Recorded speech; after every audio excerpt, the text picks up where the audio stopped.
Today on the OT, we break down the new space for Tiger fans, tell you who is bringing in the big bucks, and update you on one Hall of Famer's health. This is The Overtime.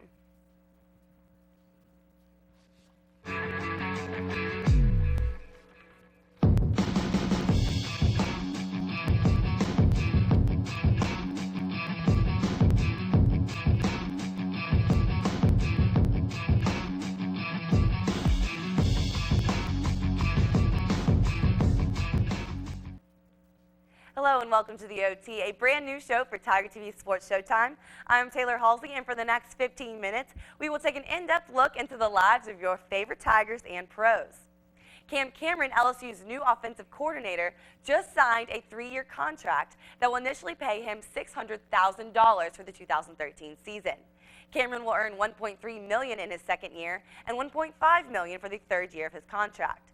Just last week, Cameron was officially named the offensive coordinator and quarterbacks coach. Before joining the Tigers, Cameron served as the offensive coordinator with the Baltimore Ravens.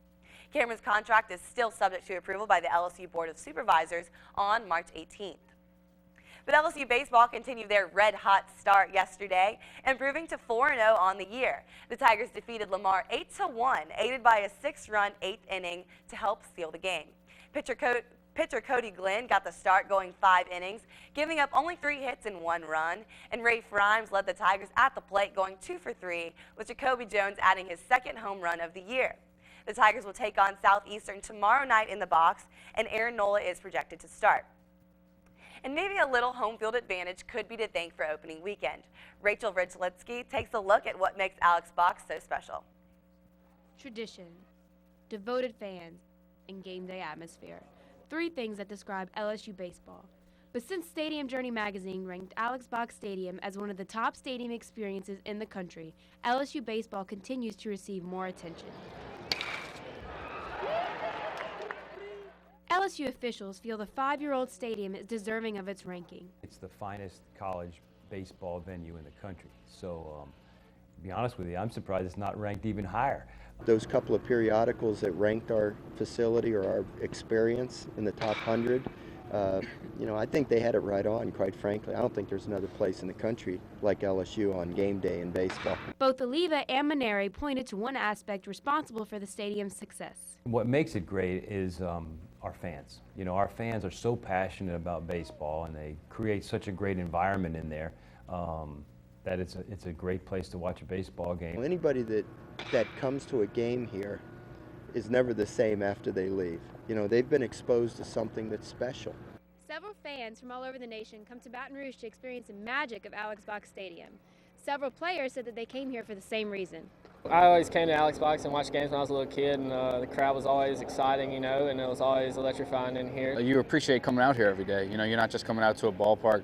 You're not playing a game just for yourself and your teammates. You're playing for the 10, 11, 12,000 people that are here every day. But everyone agreed that the impact of LSU baseball reaches far beyond the campus. Having the great venues that we have and having the opportunity for our fans to come to great venues like the Alex Box or Tiger Stadium, it's just an added benefit to all the people in the community. To have resources like that available, it's just a wonderful thing for our fans and the community to take part in. It's not just the players and the coaches that take pride in this atmosphere. This is a region, a state, a community, a school. We all take pride in this phenomena called LSU baseball.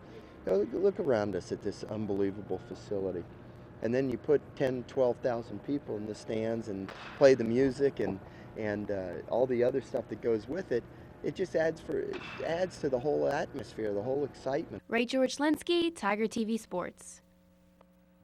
In their ranking released last month, Journey magazine ranked Alex Box Stadium at the 70th best stadium experience in the country.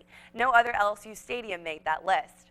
And the men's basketball team fell 15-9 on the season last night in Knoxville, 82-72. Forward Johnny O'Brien led the way with 24 points and 8 boards, but the Volunteers could not miss from three-point land, hitting 10 of 15 shots from beyond the arc. Jordan McCray led the way, scoring 34, and next up for the Tigers will be a matchup against the Crimson Tide, and tip-off is set for 12:30 at the PMAC on Saturday. Less than 20 hours away from the NBA trade deadline, the Hornets look to get their first win post-All-Star break after falling to the Chicago Bulls last night. The Hornets will take on the Kyrie Irving Cleveland Cavaliers tonight.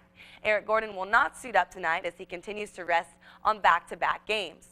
Gordon has also been the subject of numerous trade rumors, most notably with the Golden State Warriors, receiving the former Clipper in exchange for a package revolving around second-year guard Klay Thompson. You can watch the Hornets at 7 p.m. on ESPN.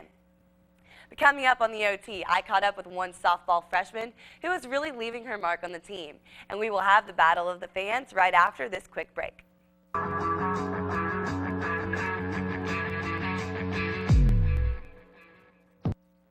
Welcome back to the show. If you've ever attended an LSU basketball game, you've probably noticed a group of rowdy fans near the basket having a permanent place in the game day atmosphere. But as Sports Showtime reporter Marina Jelpe tells us, the group's place in LSU basketball may not be as permanent after all. When students attend an LSU basketball game, they may have a few choices to make.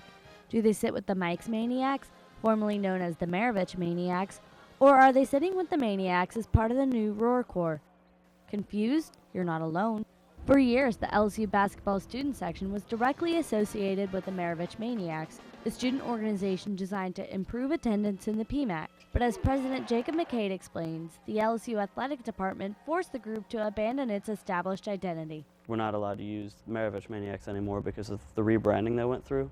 Mike's Maniacs is essentially the exact same thing that Maravich Maniacs was before the names changed, that's all. Then, in early January, the athletic department announced the creation of the Roar Corps, described as a new basketball student group that would sit in the newly coined Roar Zone, all but officially leaving the Maniacs behind. It's a little bit of a mess because this didn't really happen to us until just before the season started into like the first few games of the season. And we really found out that we were separate, I guess, from them right before winter break started. While members of the newly renamed Mike's Maniacs may feel pushed aside by the creation of the Roar Corps, LSU Athletic Director Joe Oliva says that is not the case. The intent was not to exclude anyone, but to include everyone. We want all their help and all their energy and enthusiasm all channeled together to help this team succeed, because they're very important to the success of the program. Right now, McCabe said that the Maniacs don't exactly feel that unity.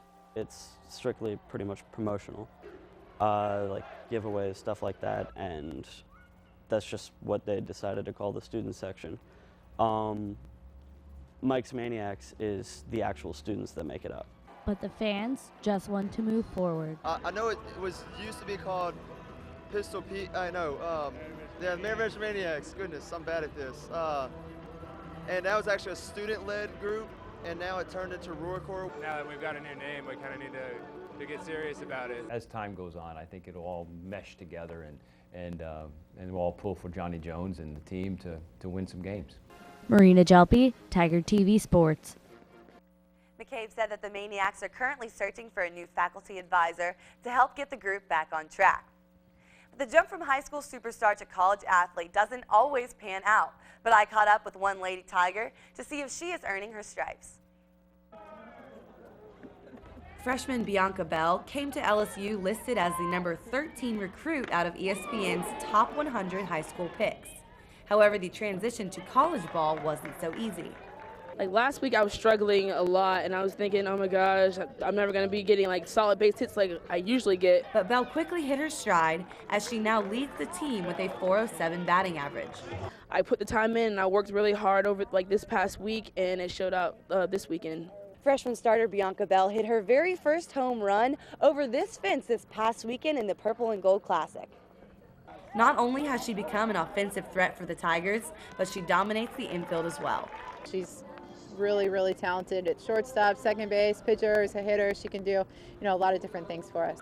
Her future is unbelievably bright. She's going to do big things for LSU, and I think across the country she's going to be noticed as well. For Sports Showtime, I'm Taylor Halsey. Bell is a nominee for SEC Offensive Player and Freshman of the Week, and with the help of Bell's big bat, the Lady Tigers are now 10-1 on the season. But stick around, the OT will be right back after this break.